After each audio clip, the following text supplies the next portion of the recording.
I think the appeal is critical because there are some things that we as a church cannot do individually, either as individual persons or individual parishes. But we're called upon to do those things, and we do those things together.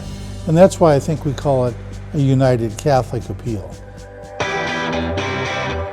I'm so grateful for the United Catholic Appeal. I'm so grateful for what it allows our archdiocese to do, all the different ministries to do. There's a lot of beautiful ministries, a lot of beautiful things happening throughout the archdiocese. It's something that we're doing as a community of faith. It's something that we're doing for the glory of God. This is an opportunity. This is a blessing to be part of it. Now's the time to really kind of reignite our love for our church and for our community, and to really invest ourselves in that, with our time, with our talent, with our treasure.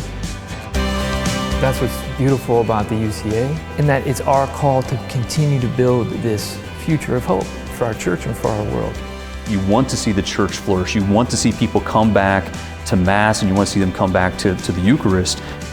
This is one of the best ways you can do that.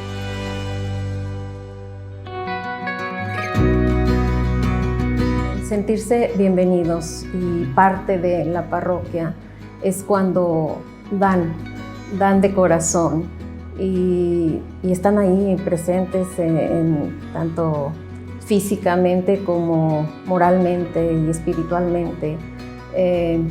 Nuestra gente le gusta participar, le gusta ayudar a toda la gente necesitada.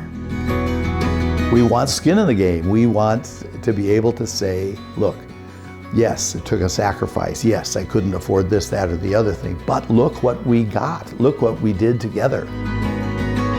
You're giving them an opportunity to be part of something that is much bigger. And it all begins with understanding that we owe everything to God. That's the rootedness of stewardship, discipleship, that everything we have and everything we are is a gift from God. And so if we truly recognize that, then we're going to be much better about giving of ourselves, of our gifts, our talents, our treasure for the sake of others.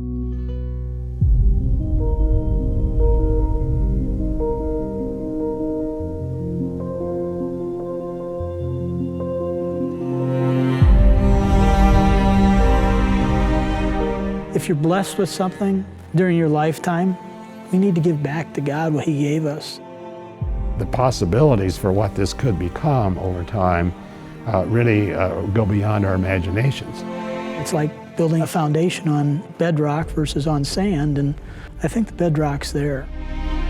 It's something that people can think about. How is it that my contribution to this parish is going to continue past my time? Well, the way to do that is to set up an endowment fund in the Community Foundation, and the more of that happens, the better chance we will have to grow. It manages those funds well, tries to be a good steward over making sure that those funds exist in perpetuity, and then it disperses those funds like a bank back to the purposes for which it was intended. One of the things we know about giving is that very seldom do people leave money to their churches in their will. It just isn't, it's not the way churches get their money. So now we're trying to talk to people in parishes about a whole new way of doing things in terms of their religious giving for the Catholic Church. My brother that we're talking about is Jerry. So I'm the oldest. He's the second oldest. He lived a full life in a short amount of time. It was 1991 when he died. He was 38, he had colon cancer. Diagnosed, I think, in March of that year, and then died in December of that year. The money that he left us was not ours to begin with, so that being the case, we thought that, we should probably maybe do something in his name. I thought it was a great idea. This is for the community and for the parish, and this is for the foundation. So it's not for us to gain any glory or anything like that. It's for us to help. And this was an opportunity to do it in such a way that it keeps on giving. We need to give back. You can't take it with you. We could have spent it and probably enhanced a family room or something like that, bought a new car. But that's just something that'll go away and disappear at some point in time. And to be able to say that we're doing what we're supposed to be doing, this is the right thing to do.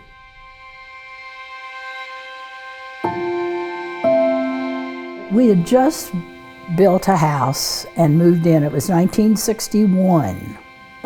And so we said, well, I don't know. You know, we just built this house and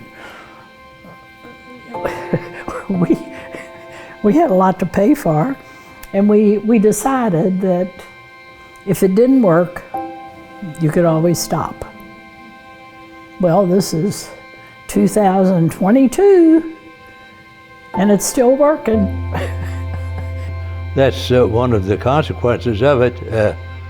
Uncle Sam accepts some of that as a deduction from your income for taxes, but that's not the purpose. That's not the purpose that a person gives for, really.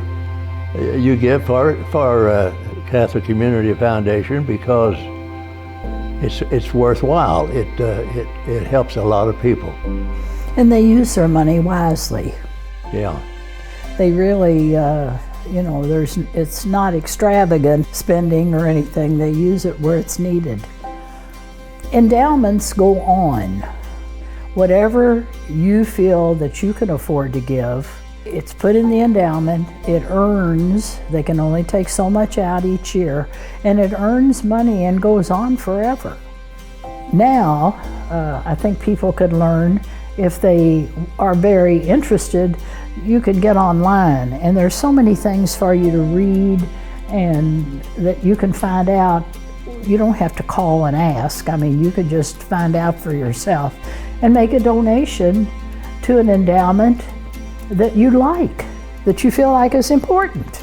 If it's Catholic education, if it's seminarian education, if it's Catholic charities, any of those are very important to our Catholic faith. You just have to try it and trust in the Lord. He takes care of you.